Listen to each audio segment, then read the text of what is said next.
ከአፍሪካ ምዕራባዊ ጫፍ ወጣ ብሎ ሰማያዊ የአትላንቲክ ውቅያኖስ ማዕበሉን እየመታ የሚቃኝበት አንድ ሚስጥራዊ ስፍራ አለ።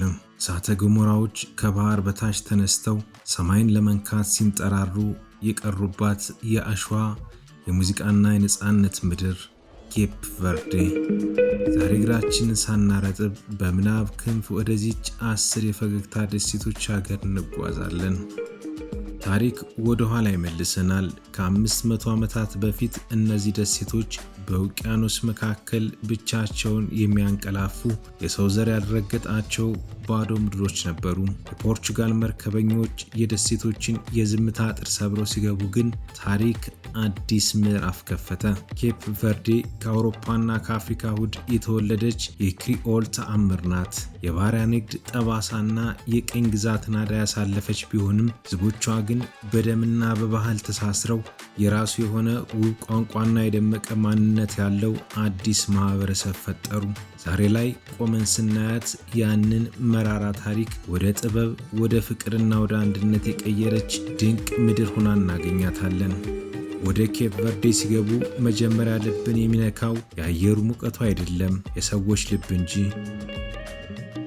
እዚህ ሀገር ሞራቤዛ የሚባል ታላቅ መንፈስ አለ። ትርጉሙ በአንድ ቃል አይገለጽም፣ ግን እንግዳ ተቀባይነት፣ ፈገግታ፣ ክፍት ልብና ሕይወት መልካም ናት ብሎ የመኖር ጥበብ ማለት ነው። አሁን በምናባችሁ በሳል ደሴት ነጭ አሸዋ ላይ ተራመዱ። የፔድራ ዴሎሜ የጨው ሐይቅ ውስጥ ገብታችሁ በውሃ ላይ ስትንሳፍፉ አስቡት። ከዚያም ዞር ብላችሁ ወደ ፎቆ ደሴት ስትመለከቱ ያ ግዙፍ ሕያው እሳተ ገሞራ ይታያችኋል። የሚገርመው ሰዎች ከእሳተ ገሞራው እግር ስር ያለው ለም መሬት ላይ የወይን ፍሬ እየለቀሙ ዓለምን የሚያስደንቅ የወይን ጠጅ ይጋብዟችኋል። ኬፕ ቨርዴ ማለት እሳትና ውሃ፣ በረሃና አረንጓዴ ተራራ በአንድ ላይ የሳሟት የፈጣሪ ልዩ ስዕል ናት። ይህ የሞርና ዜማ ነው። የኬፕ ቨርዴ ነፍስ። ይህ ሙዚቃ ስለ ፍቅር ብቻ አይዘፈንም፣ ስለ ሶዳዴ እንጂ። ሶዳዴ ማለት ገደብ የሌለው ናፍቆት፣ የትርጉም ጥልቀት፣ ማዕበል አቋርጠው ለሄዱና በባህር ማዶ ለቀሩ ወገኖች የሚፈስ የልብ እንባ ማለት ነው። ከራሷ ከሀገሪቱ ይልቅ በውጭ ሀገር የሚኖረው ሕዝቧ የሚበልጠው ኬፕ ቨርዴ ይህንን ስደትና ናፍቆት በሙዚቃ ፈወሰችው።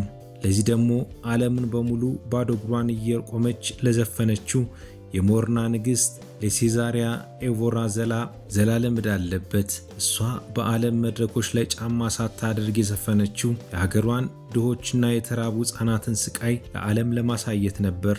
ዛሬ እሷ ባትኖርም ድምጿ ግን አሁንም በአትላንቲክ ውቅያኖስ ነፋስ ውስጥ ያስተጋባል።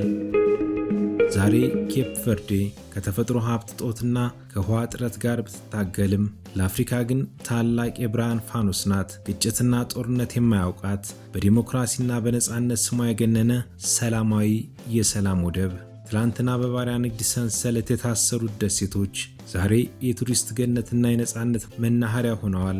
እያንዳንዱ ማዕበል ወደ ባህር ዳርቻዋ ሲመታ የትላንቱን ታሪክ ያጥባል። አዲስ የተስፋ ቀንም ይዞ ይመጣል። ውቅያኖስ የከበባት፣ ሙዚቃ የወለዳት፣ በፍቅር የተገነባች ኬፕ ቨርዴ ሁልጊዜም በሰማያዊ ማዕበል መካከል ሆና ዓለምን ትጣራለች። አንድ ቀን በአካል ረግጠናቸው የሞራቤዛ መንፈስ እስክንካፈል ድረስ የኬፕ ቨርዴ ዜማ በልባችን ይቆይ። ቸር ሰንብቱ።